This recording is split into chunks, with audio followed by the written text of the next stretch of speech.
To each his own. To each their own. Hey, Matt, what's up? Matt. Oh, man, busy morning. Same. Matt, did you not get... Good. Did you get my link from my computer? No, it came through from Josh. Yeah, see, that's what I thought. I'm sorry. I'm looking... I sent it to you at 9:26 a.m. from my computer. That never came through. Okay, sorry. So what you guys talking about? Fighting. The Ben Askren Jake Paul fight? I have my whole theory on that. Let's hear it.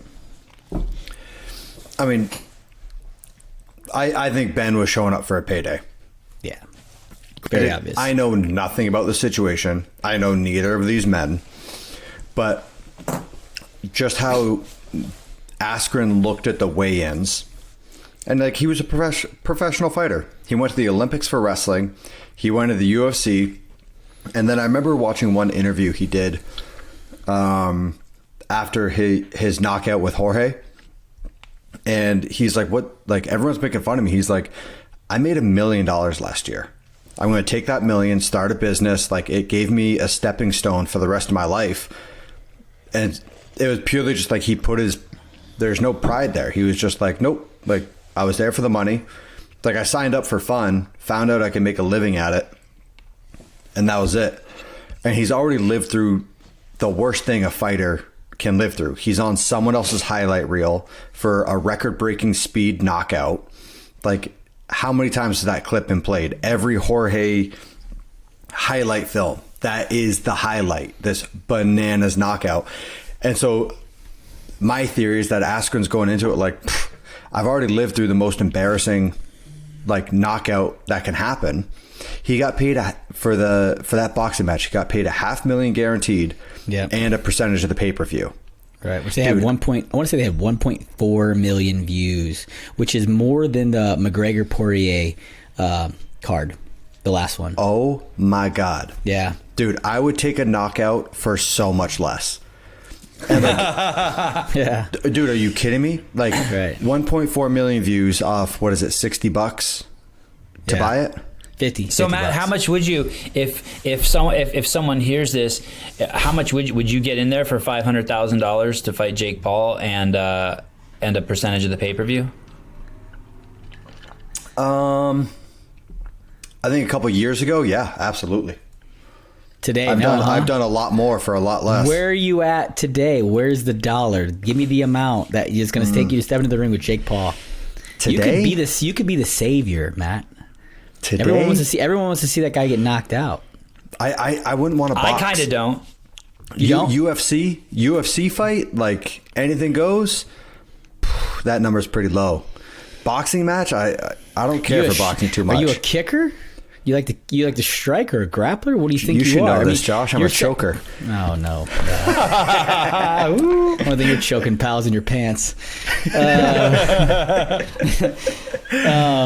I think a couple years ago, dude, $500,000, that buys a lot of freedom. That eases up a lot of stresses in life. $500,000? Right. 300,000 after Uncle Sam takes his portion. If not more. That's most mortgages. Yeah. So, yeah, I don't want to see him lose. I like the hype train. I like the story. I'd like to see him keep winning. But I do think if he fights Nate Diaz, Nate will slap the shit out of him. If he fights a real striker, you might have problems. That was the thing with Askren. He's not a striker. Like, even in the UFC, everyone made fun of him because they're like, dude, like, your punches are so soft. He's a wrestler. Yeah, he's a wrestler. And he started fighting because he came from a world where he made zero money. There's no financial benefit to being in those sports. And then he found out he's making a couple $100,000 a pop. Dude, very limited. Why would you not?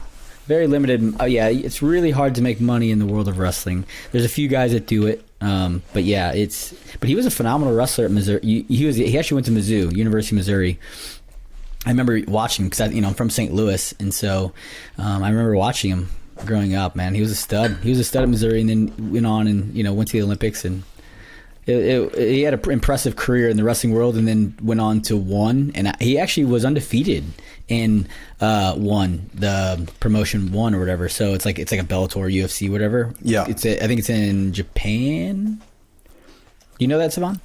Is that the one that DJ went Mighty Mouse just fought? Yeah. Yeah, so Okay. that was how Askren came to UFC. Was UFC traded Mighty Mouse for Ben Askren to ONE. No shit. Yes. Oh, Yeah. that was a mistake. Yeah. That was a mistake. Well, they thought they were getting rid of that weight class. The UFC kept talking about getting rid of 125. I remember that. Yeah, Do you, Matt? 125. That's crazy. Those are grown men. 125. I don't know, man. Oh, poor Mighty Mouse. Yeah. I heard he got because in ONE they don't have you can knee guys when they're down or something like that. Like that was, and that's what happened. He was down. He thought he was grounded, and he took a knee strike to the dome, I believe. Right? I didn't watch it. Did you see Tyron Woodley go into the dressing room with Jake Paul? I saw like a little clip of it. So he goes into the dressing room to watch him, I guess, wrap his hands. I don't know what the protocol is on that, but that makes sense. I guess you send someone from your team over into the other dressing room to watch them wrap their hands so they don't got like a roll of nickels in there or whatever. So Tyrone Woodley and this guy and Jake Paul and some of his entourage start talking shit back and forth to each other. And there's some chubby guy in there next to Jake Paul, looks really soft, and he's like, he's talking shit to Tyron Woodley and like throwing around Al Heyman's name. He's all, I can't remember if he said, I'm Al Heyman's son or I'm Al Heyman's nephew.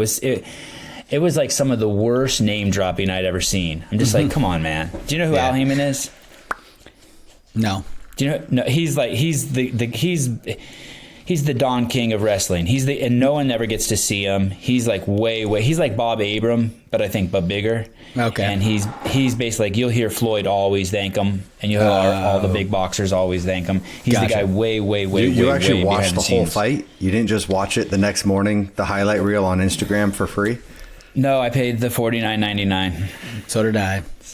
Oh, and that was gosh. and that was the only fight I watched. But I heard I should go back and watch the fight that Oscar De La Hoya commented on, because I heard De La Hoya must have been high as fuck or drunk or something. Was he a mess? I had to turn it down. I turned the volume down because I couldn't take it. I was like, this is awful. It was so bad. He definitely sounded like he was on something. And it was Frank Mir, UFC guy, heavyweight UFC fighter, and he fought like an actual boxer. But Frank Mir was he was definitely a grappler as well, but he had hands, and he kind of held his own, he still lost the fight, but it was interesting. I can't take it. I'm not a big Snoop fan either. And so Snoop and De La Hoya, it was like, all right, I'm turning this down. Who doesn't like Snoop Dogg? I like Snoop Dogg, but his commentary is over the top. His commentating is over the top. It's so bad. I can't take it. I like it for like 10 seconds and I'm over it. So I heard that not only was he high or like on coke or drunk, but I heard that then they turned him off. They turned the camera away from him, but they didn't turn his mic off. And you could hear him saying, "Put the camera back on me. I need more FaceTime. I need more FaceTime." You probably turned it down by I turned it down. Yeah, I turned it down. Yeah, I couldn't. That's crazy. Yeah, but then Frank Mir said something about it. He actually had a comment where he's like, I could be upset about the commentating during my fight, but addiction's a real thing, and man, that guy needs to he needs to go help himself. And so it's like sad to see. I was like, good perspective from that guy. Good dude. Yeah. Look like you're being nice, but you're really taking a cheap shot at someone. Sounds like my specialty. Maybe, I guess.